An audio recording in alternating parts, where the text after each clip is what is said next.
Primeiramente, boa noite a todos. Ainda bem que nós temos um vereador cardiologista aqui na mesa, porque se precisar, o doutor nos socorre. Senhor presidente,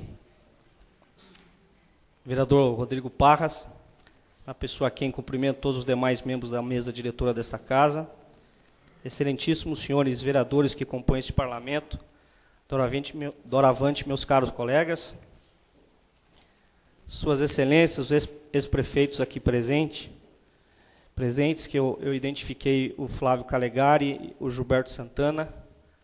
Se eu esqueci de alguém, me perdoe. Testinha, Marcos Vinícius Silveira, o Beto Trícoli,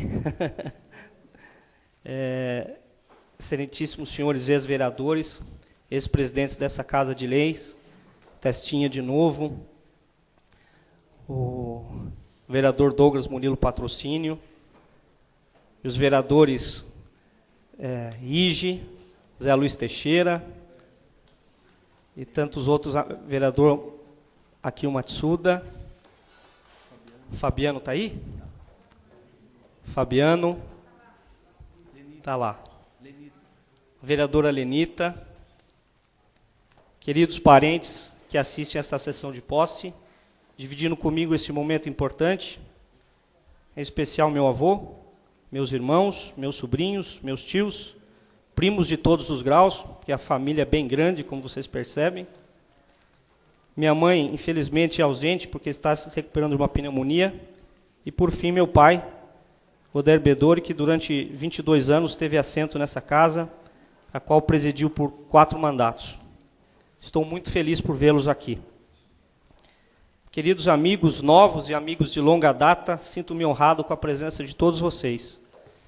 Estimados membros da imprensa e cidadãos atibaenses que nos prestigiam nessa sessão.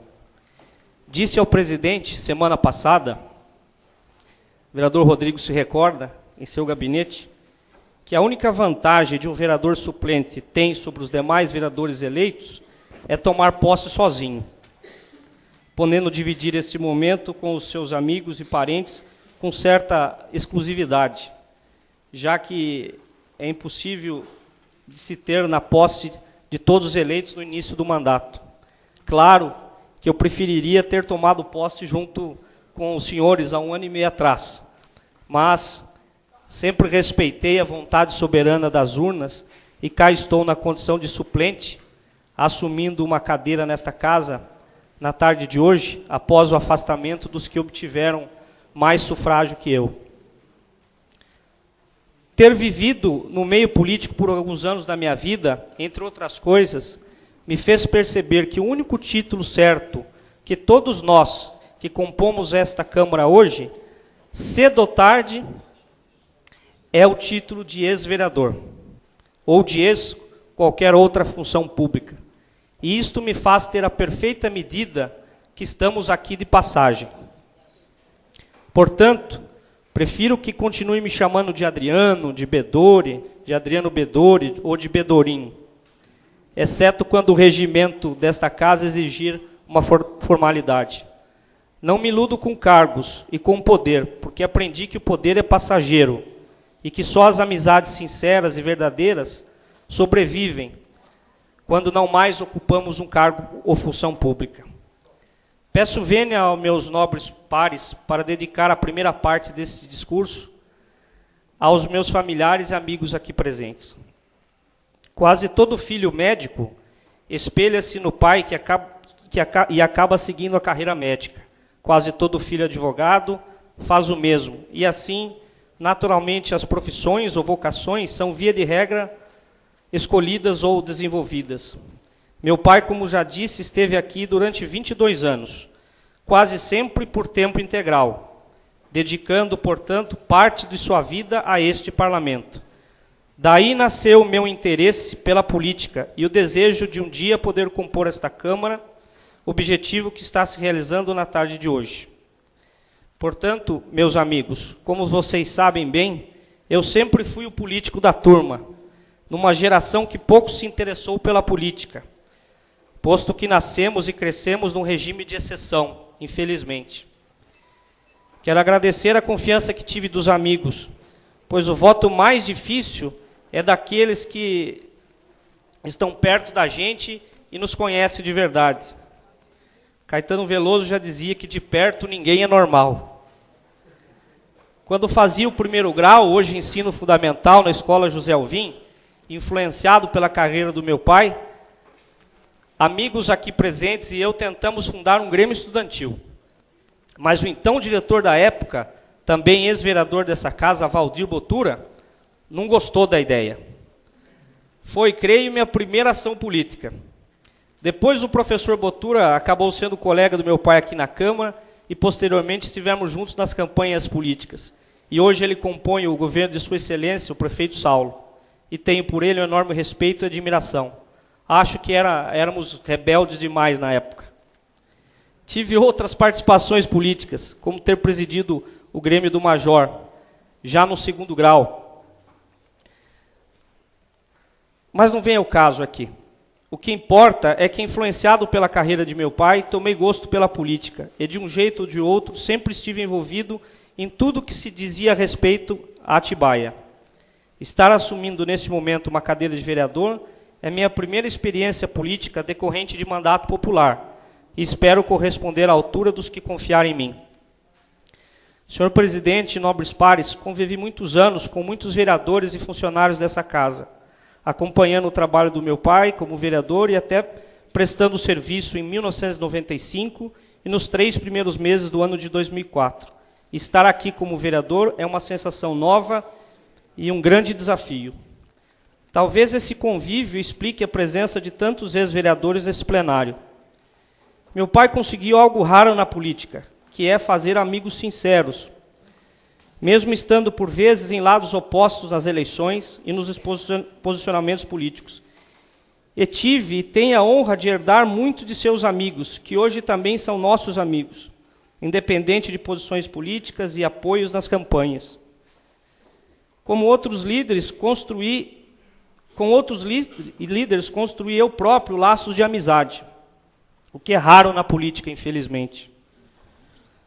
Nomes como José Luiz Teixeira, Marcos Vinícius Silveira, Rogério Ribeiro da Silva, Cassimiro Silveira, Douglas Muniro Patrocínio, Eurípides Edson Ferreira da Silva, Lenita Ferreira de Moraes, Ercília Rossini Pugliese, Raildo, Toninho, Gerage, Tominaga, Pupulina, Ismael, Sérgio Montovanini, Luiz Fernando Pugliese, Mário Nui, hoje nosso vice-prefeito, Saulo Pedroso, nosso prefeito, e os ex-prefeitos Gilberto, Flávio, Pedro e Beto, hoje deputado estadual, bem como os saudosos Orlando Ferro, Maurício e Carmine, enfim, tantos outros ex-vereadores que, mesmo defendendo posições políticas antagônicas, tornaram-se meus amigos sinceros e fraternos. Sem falar de tantos outros competentes e honestos dedicados às causas da população, porém, talvez mais inteligentes que nós, nunca quiseram disputar uma eleição. Quero agradecer do fundo do coração suas presenças e o carinho dispensado a mim, e dizer que este meu mandato é também de vocês. Se esqueci de algum amigo ex-vereador, peço que me desculpe. Na segunda parte do discurso, senhor presidente, eu gostaria de trazer uma reflexão, embora rápida. Vivemos num período de profundas transformações de toda a ordem, e o maior desafio é tentar entender e se adequar à nova sociedade que está se formando. São muitas mudanças, novos pensamentos, novos modos de agir, novas instituições, novos trabalhos, novas famílias. Vivemos na angústia de ver práticas que vão sendo deixadas pelas novas gerações e as novas que ainda não estamos acostumados. As mudanças que impulsionam a humanidade, as mudanças são o que impulsiona a humanidade, mas sempre, pelo menos no princípio, somos reticentes a ela. Toda mudança gera medo e desconforto. Novas lógicas dominam o mercado financeiro, a educação. Novas conquistas na área de saúde esticam nossas vidas consideravelmente. A tecnologia, a informática, a a rede mundial de computadores ou internet fazem parte de nossas vidas de modo profundo a cada dia mais. Velhos conceitos sociais, políticos, psicológicos não encontram mais elementos que permitam sobreviver nessa nova sociedade que se forma. Contudo, conceitos ainda fortes em nossa memória no campo político, como o capitalismo e o comunismo, servem apenas para ilustrar momentos importantes de uma disputa que já ficou para trás. Vejo socialistas pregando conceitos e práticas que antes só eram defendidos pela chamada direita. E vejo membros da direita entendendo que programas sociais e distribuição de renda são caminhos indispensáveis para o desenvolvimento de um país como o nosso. As diferenças ideológicas hoje são pequenas. Eu diria até que as diferenças existem apenas nos detalhes de execução ou no estilo do executor. O mundo tornou-se mais prático e caminhamos para um mundo melhor, tenho certeza absoluta.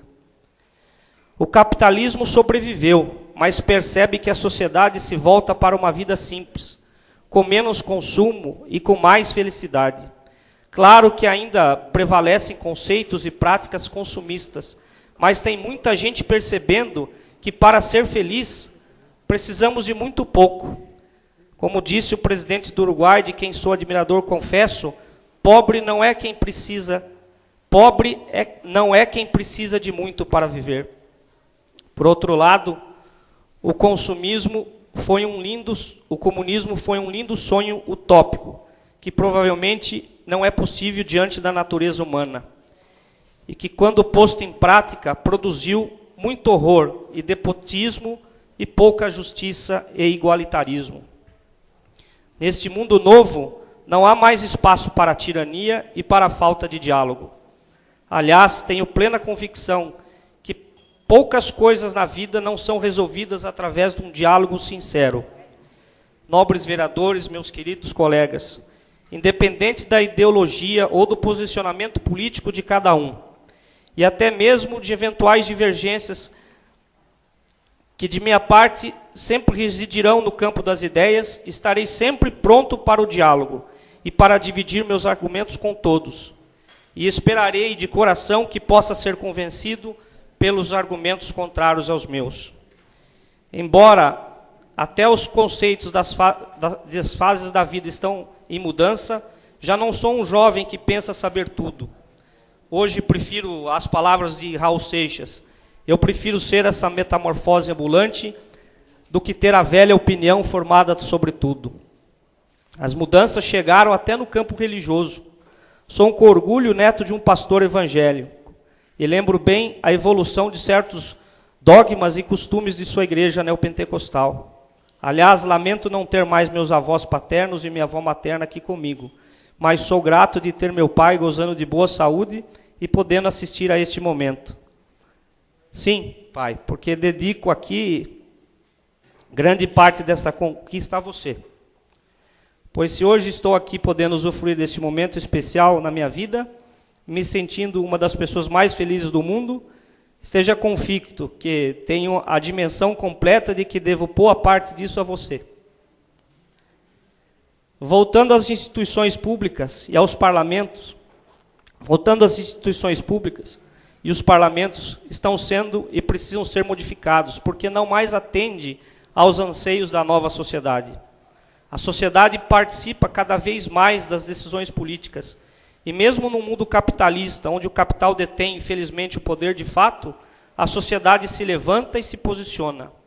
Pobre do político e do capitalista que ainda não percebeu essas mudanças. Até mesmo as lógicas evoluem.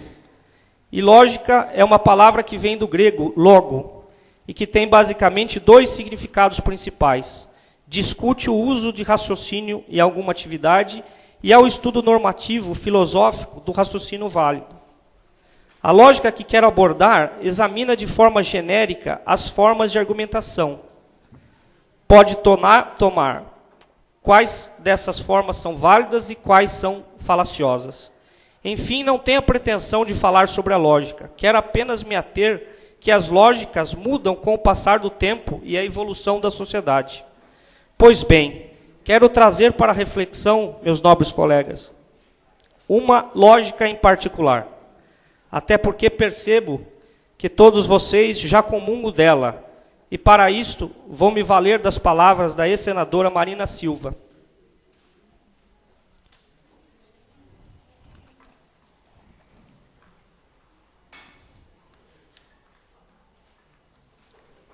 Estou perdido aqui um pouco. Pode me passar aqui. Me perdoem. O resto do discurso estava aqui. Mais 30 páginas.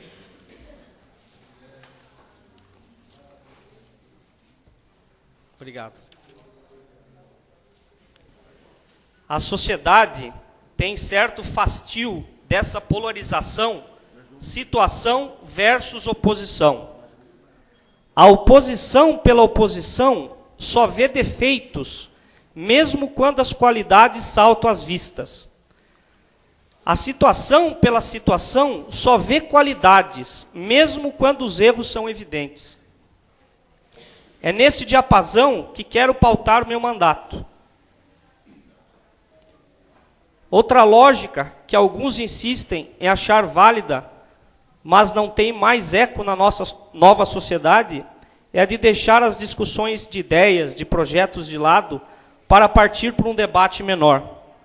A eleição do nosso prefeito Saulo e de tantos outros políticos pelo Brasil afora mostra que a sociedade está ávida por discutir ideias, projetos, caminhos, e tenho certeza de que quem ainda insiste nesse tipo de prática falará sozinho, numa prática nefasta da discussão menor, comezinha, fulanizada, adjetiva sem conteúdo ou substância, na qual soltam aos olhos apenas o teor rancoroso e o propósito beligerante. Por fim, senhor presidente e nobres pares dessa casa, quero dedicar a terceira e última parte desse discurso falando um pouco de nossa cidade. Quem me conhece sabe o quanto sou apaixonado pela minha terra natal. Apaixonado pelo seu presente, repleto de boas perspectivas, e apaixonado pelo seu passado de parcas e ínfimas riquezas, mas composta de homens de coragem e brio que foram abrir caminhos e fundar cidades por todo o estado. Aqui está o meu amigo ex-vereador José Luiz Teixeira, profundo conhecedor da nossa história, que não me deixa mentir sozinho. Mas de volta ao presente, não é novidade para ninguém que a posição geográfica de Atibaia é uma das mais privilegiadas do nosso estado e de nosso país. Pois, incrustada entre corredores de produção e exploração, próximo dos grandes centros, e mesmo assim, tendo preservado significativa parte de sua beleza natural, perfeita para quem precisa de tranquilidade para pensar, estudar ou entreter-se. No mundo, existem várias cidades com posição geográfica similares ao nosso, e que se tornaram grandes centros turísticos, de excelência educacional ou de grandes exposições. Podemos ser os três, basta construirmos isto juntos. A propósito, ainda não entendo por que nossa região não cedia um campo da Unesp. Há anos com campi espalhados por todo o estado, ou de alguma outra universidade pública, o que obriga jovens de Atibaia a se deslocar para outras cidades e estados. Por isso, desde já, conclamo a todos nesta causa, independente de partido, a lutar por esta causa com todas as nossas forças. Contudo, ainda temos muitos problemas a enfrentar, e, na minha opinião, os dois setores que carecem de maior atenção ainda são o saneamento básico e a infraestrutura. Considero inadmissível que Atibaia seja uma das cidades de porte médio, com o PIB per capita representável, que mais carecem de rede coletora de esgoto e de vias pavimentadas. É vergonhoso e vexatório, sem esquecer de que tal situação interfere com impactos deletérios sobre a saúde do cidadão e o meio ambiente. Este degradado pelo esgoto a céu aberto e pela erosão. Aliás, reconheço que o novo governo municipal, até o momento, está saindo bem nessa área. Espero que ainda faça muito para que avancemos nesta questão prioritária, ao meu ver. É claro que ainda há muita coisa para fazer nas áreas de saúde e educação, e sempre haverá. Contudo, a prioridade, ao meu ver, é o atendimento dessa questão. Além disso, a manutenção do que já existe sempre foi feita com um trabalho secundário, desimportante, menor. E este é um enorme erro. Tudo que temos é fruto de investimentos de todos que um dia moraram aqui, no decorrer dos nossos quase 350 anos. E a conservação do que já existe deve ser encarada pelo poder público como obrigação primeira. Vou dar um exemplo para ser mais claro, senhor presidente. Entre a construção de um novo posto de saúde, ou a contratação de profissionais, ou o aperfeiçoamento dos servidores da saúde, médicos e enfermeiros, ou a compra de equipamentos modernos para um posto já existente, eu ficarei sempre com a segunda opção. Ou seja, entre qualificar o professor ou erguer uma nova escola, serei firme na defesa da qualificação e da melhoria de seu salário. Entre um posto de saúde novo, vistoso, que dá votos, solenidade de inauguração e cobertura jornalística, ou a contratação de mais médicos e aquisição de medicamentos, votarei sempre por mais médicos e mais remédios no posto de saúde antigo. O turismo é outro setor que deve ter maior atenção do poder público, pois enxerga um enorme potencial turístico no nosso município, bem como na nossa região, que ainda penso ser pouco explorado tanto pelo poder público quanto pelo setor privado. Sei que houve avanços nesta área, mas muito mais pode ser feito. Outra questão que vai merecer uma atenção especial no nosso mandato será a cultura. Considero que tenho alguns conhecimentos na área e gostaria de partilhá-los, sobretudo com relação à história de nossa cidade, que é uma das mais antigas do Estado. Além do que, a história é muito importante, muito interessante, pois começou com uma rivalidade política entre duas famílias paulistanas, com crimes de assassinatos, cujo pano de fundo foi a autonomia de Portugal do mando espanhol. Outro ponto que me é vital é a luta preservacionista, ou ações de sustentabilidade. Tenho absoluta certeza que nosso futuro está condicionado ao que faremos hoje, com os recursos naturais que dispomos e que são finitos. As novas gerações não terão escolha se explorarmos tudo, arrancarmos tudo que o planeta nos oferece e não deixarmos nada para eles. Estamos emprestando a água que bebemos e o ar que respiramos. Somos egoístas demais, mas ao mesmo tempo precisamos gerar empregos e riqueza. Esta é uma equação difícil de resolver, porém, há algumas medidas simples de instância resolutiva municipal que perpassam a questão ambiental e a geração de renda. Uma delas, senhor presidente, nobres pares, é a regularização fundiária de imóveis. Não tem cabimento, depois de anos de inércia fiscalizatória, em que inúmeros parcelamentos irregulares se consolidaram, fazer de conta que eles não existem ou dificultarmos o seu processo de regularização. Excetuando-se os que flagrantemente atentaram contra o meio ambiente ou que estejam implantados em área de risco, todos os demais devem ser regularizados rapidamente, com imposições e contrapartidas viáveis, sem multas pesadas que inviabilize o procedimento. As vantagens são inúmeras e comprovadas de que todos ganham com isso. Em primeiro lugar, obviamente ganha o morador, que passa a ter um título de posse reconhecido e com os impactos positivos de ter um endereço, com acesso a crédito, mais facilidade para a obtenção de empregos. Isto é, em pouco tempo, a transformação da localidade, das casas e das pessoas é formidável, sem que o poder público gaste milhões para isso. Outra é a necessidade do poder público buscar recursos públicos para pagar os proprietários de áreas banhadas por rios, córregos e nascentes, pela preservação dessas águas. muitas cidades já colocaram em prática esta ação e os resultados são extremamente satisfatórios. Por fim, as políticas públicas que visam a melhoria da qualidade de vida dos idosos e as relacionadas ao destino final dos resíduos sólidos também terão atenção especial no nosso mandato. Quero terminar fazendo uma singela análise do governo do prefeito Saulo. Penso que nas áreas cultural, de trânsito e de turismo pode ser feito muito mais. Contudo, como já disse, vejo avanço em outras áreas. Ando pela periferia e é flagrante que melhorou muito o zelo, a limpeza, os reparos nas ruas e estradas.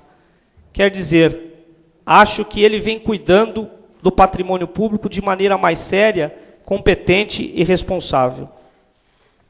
Contudo, estou bastante receoso com o que vai acontecer com a economia do país ao final da Copa e após as eleições de outubro.